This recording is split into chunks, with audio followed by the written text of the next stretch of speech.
If I was to have become the winner, I would become his bitch. It's all right. I would just like to quickly say thank you for the opportunity. I would like to exit the process at this point. Well, it's your choice if you want to. You've actually made life a little bit easier for me, okay? Thank you very much. Now, one of the questions that I've had a lot in the past, from the very second I left The Apprentice to even now, and I've been reading through lots of the comments, and lots of other people have just been saying, why did you walk out? Why did you walk out of the show? You know, what was the reasons behind it? So I felt that it was necessary for me to literally get a video out which explains how I was feeling, why I did what I did, and why I still believe in what I did was the right thing. Just so you know, I've just come back from Thailand about 4 days ago. I had an amazing time. I went with my girlfriend and we had just the most amazing break. If anyone out there who's just literally knackered, I try and get a break, because I tell you what, it's so good to get away and sometimes have a breather. And I feel so ready to go now, especially for Christmas and 2020, which is going to be my year. I cannot literally wait. I've built so much up to this point, but next year is going to literally run with it. And plus we're moving into our new offices in a couple of weeks. So I literally cannot wait for, you know, the future at the moment. So it's great. Anyway, so back to the whole thing. Now, I'll just quickly kind of go through a couple of things here. I always get asked a few questions here, and I'm just going to tell you what the answers are. So, number one is when people say, did you really have only 20 minutes to get ready before the task? The answer is to that, yes, we literally had only 20 minutes to get ready. You would be asleep, literally sound asleep. It could be any time, 4, 6, 10, 9, I don't know, and then the door would burst open and there would be a film crew literally saying, wake up, you got to go, Lord Sugar's got a task for you. And you literally be like, what the hell was going on? It was kind of surreal at the time, and a very impactful awakening. But at the time, it was almost like it was running on so much energy that you was there. He was like, right, come and get up. Now, what the girls used to do was preempt when the show, when they had to wake up. So they would sometimes ask questions to the house team the night before, because you wouldn't get told a time, you know, to wake up. And they would basically try and guess what time to wake up. So when the boys would be up, because we got woken up by the film crew, we would hear hair dryers and stuff upstairs, with all the girls getting ready, because some of them had woken up about an hour earlier and started to get ready. So, you know, that's the truth behind that.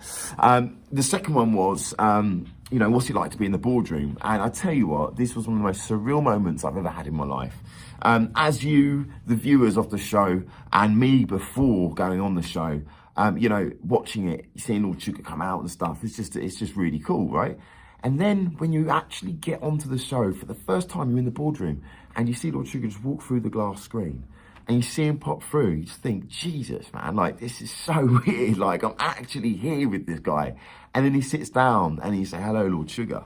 It's just the most surreal thing, because I felt like I was in the TV, yet I was actually on it. I was like it was really surreal. But when it gets tough in the boardroom though, I mean, those boardroom discussions can go on for hours, literally all day. And that's the thing with you guys. You only get to see a very small snippet of what actually happens. Sometimes we've done tasks for 2 or 3 days, yet you guys would see half an hour of the task, half an hour of the boardroom. So some of it's kind of, you know, chopped up and edited in ways that didn't exactly happen in the way, but it is TV, so we all understand that.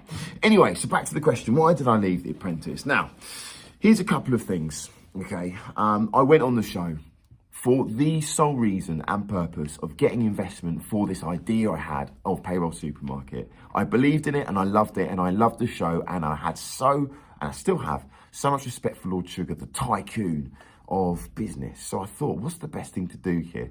Now, I actually decided not to go on the show, and then I woke up at 3 o'clock in the morning and I went into my office and just applied because something was telling me to do it.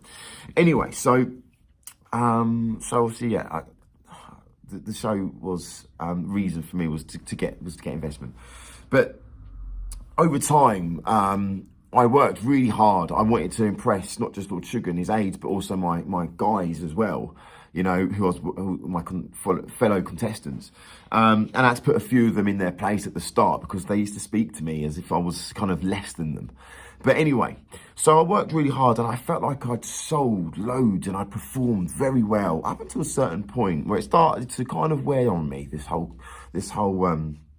whole process started to wear down on me. Now, from the get-go, I felt that I wasn't really getting much or any recognition for the good things I was doing from the early tasks throughout, and it was usually to do with sales. For instance, the gardening task. I sold myself, you know, as much, if not more money than the whole team put together on the other side. But it wasn't brought up in the boardroom until Gary actually said, Lord Sugar, you know, Scott sold a lot on this. But he just kind of got dismissed.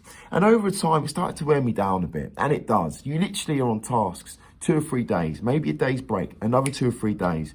Your routine's completely changed from the normal day-to-day life you have to the, you know, the show now. So it was kind of like a huge change to your life, and you had to perform. So what happened was, over time, I started to think, do I actually want to be invested in by Lord Sugar? You know, is he right for me? I've given up a lot to be here, and I've done everything they've asked for. And I've literally changed my whole life to show these guys that I'm worthy of having some investment from Lord Sugar.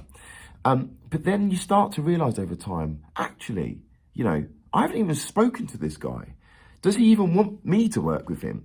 And you've got to understand, in business, there's 2 people. If there's an investor and someone, there's 2 investors, anyone. You have to be able to work with these people, and you have to be able to get along. And it has to be a good fit, or is this not going to work? And what I identified quite early on was, I reckon if I was to have become the winner, I would become his bitch. If you want me to be completely honest, that's what I thought. I thought all my innovative ideas would be compressed. I'd be told what I can and can't do. And I felt that just from going through the show, that I don't think it was what I quite thought it was going to be. And if anything, I don't think I'll be able to be free to live and to just implement my ideas because of Lord Sugar's aids and basically, you know, restrictions I felt. So over time, so anyway, I had a really bad task, as we all know, the property task, where I didn't perform well. But you need to understand, I'd never done property before. Everyone's familiar with what they do day to day. I'd never done property before. I didn't have a clue. You've got literally no time to learn, to, you know, get experience in that area, and to just kind of understand what's going on. You know, you have to literally just pick it up and then you're getting filmed. And unfortunately, property is not my thing. I've not done that. I've never done anything with that. And at the time, you know, it wasn't for me. So I did my best and I still sold. I still sold property. The problem was, when it came to the boardroom, and I remember Karen Brady goes, you 2, you've done great, you 2 not so much. That was with Karen, that was with Varna and Richard, and they'd done great. And that was with me and Brett. We did still sell, and we did still do well. So the thing was, why was I then being told, you know, on the one task that I wasn't doing well? Lord Sugar literally came down on me, and he didn't do it very kind of strategically. I'm not saying it needs to be polite, but at the same time, I felt that, you know, with all the other tasks I'd done in the past, I had no recognition whatsoever. But the one time I did bad, you know, it was almost like, you are lucky to be here. You're not worthy to be in my presence right now because you're awful at what you do. And I felt that actually, no, that's not right, okay? I felt like I did my best. Yes, it wasn't great, but yes, I still sold. And the things he was saying to me made me think, well, actually, hang on a minute. This is all about me, but actually, what about you? You are also supposed to be potentially my business partner. Yes, we all know who you are. Yes, we know you're Lord Sugar and how you're a tycoon and you've made it. We get that. But I'm also not someone that's going to beg and literally do what you want me to do and jump as high as you tell me to.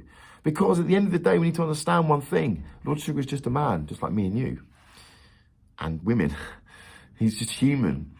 Yet, he has made it. So who the hell can tell me that I can't do the same and replicate his success or even go further than that? And these are the things that were going on in my mind when I was sitting there after he'd gone in on me saying, you're basically, you know, awful. You're lucky to be here. And I thought, I've given up my whole life to be here right now. Show a bit of respect for all the previous things that I've done and brought to the table. What happened to those things? When it came to this point, I thought, right, am I taking up someone else's space here? Because I don't think I want this with you anymore as much either. And instead of wasting time and taking up someone's space and just going, okay, you know, I'll do better next task. No, I decided that I don't think you are a good fit for me either. And rather than me waste time, and rather than me, you know, just be here not knowing if I want to actually win this anymore, the best thing would be is to leave and do it with dignity and respect for you and for myself, because I did respect him and I did also thank, I'm very thankful for the opportunity. But just because you go on the show, it doesn't mean you have to. You have to do what, you don't have to do what they ask you to do just because someone's more powerful with money. And the thing I always thought to myself, and this is the thing I had in the back of my mind, yes, Lord Sugar, he is a multi-millionaire, billionaire, I think 900 million, somewhere close. However, the only commodity that beats money is time. And I felt I was equal at that representation to Lord Sugar because I had more time than he had and he had more money. And I felt that that was the thing to make me feel that I am also just human like you. And we are equals in a different aspect of things. And it kept me going. But then, you know, like I said, I didn't feel that how he spoke to me was very respectful, and I didn't feel that it was going to work. So I decided to leave, and I decided to do it with as much respect as possible. And here I am today, you know, after that, this is what I wake up with every morning. I wake up thinking, if he's done it by himself then why the hell can't I? Not just by myself, but without someone like Lord Sugar telling me, you know, do this, do this. If he can do it, then I can bloody do it. It's going to take a long time, just like it did for him. But I'm willing to do that and sacrifice that time and enjoy it to hopefully, first of all, do better than Karen and then do even better than Lord Sugar. And I want to make as much noise about that as possible because I am human and I have the attributes, the education and the intelligence to be able to do and replicate the successes of people just like him. And I respect that. And I love the fact that he exists for me to want to chase. So that's the reason why I left, because fundamentally, breaking it down, I didn't feel that, I felt that if he can do it, then I can do it. And I don't need to be spoken to and being told what to do. So anyway, here we are. Anyway, listen, that's the reason why I've been asked so many times. That's the reason why I left. And I felt it was the best decision I've ever made. It's been bloody hard. It's been bloody amazing. The whole journey so far. Like I said, we're moving into our new offices in a couple of weeks. I cannot wait. And we're evolving. We have setbacks and then we evolve. We have setbacks and we evolve. And this is exactly what Lord Sugar has been through in his history as well. So, you know, all I can say is always keep true to yourself. Always keep respect and dignity for yourself. Get rid of the ego, though. The ego is just a waste of your time. But you can do it. Because if people like the entrepreneurs and the biggest tycoons in the world can do it, then why the hell can't you? All you need to do is put the time in and learn and get better. Put the time in, learn and get better. And you will get there. Chip away. Just like they did. And I don't need someone to go, right, you can come up here now. I will be able to be there and I'll be able to know and tell you how I got there. And I hope in 10, 20, 30 years time, I look back at this video and I go, I bloody said it. And I knew what I wanted then and I'm still doing it now. And look, I'm more successful than Lord Sugar, money-wise. But success doesn't always come in money, so whatever. But that's what I'm talking about with Lord Sugar. Now, I think he's awesome. But anyway, thank you so much. This is